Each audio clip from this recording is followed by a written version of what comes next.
فرمای د مؤمن د پاره درې قلاګانې دي پای کومبي جمعهونه دي د مؤمن د پاره مسلمان د پاره قلا دویم د الله ذکر دی انسان مسجد نه بهر دی د الله ذکر کوي دی به د شیطان د وسوسو نه محفوظ جمعات کې دی د شیطان د وسوسو نه محفوظ دی که انسان د الله ذکر کوي شیطان نه نه تخت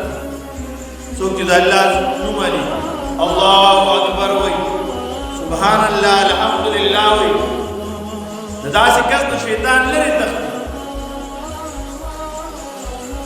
او حدیث مبارکو کې راځي چې دا شیطان د انسان په شاته ناشتي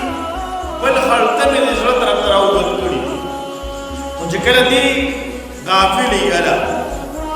چې کله دی الله ذکر شروع کی خلطه ځان ته واپس راکړي او په دې خلطه باندې دی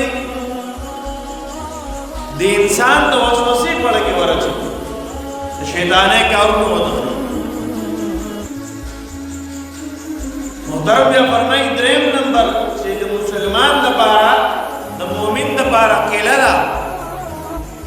نو هغه د قرآن تلاوت د قرآن تلاوت دا د مؤمن لپاره کله ده د قرآن تلاوت کې د الله کلام وایي د الله په دې محفوظ ساتي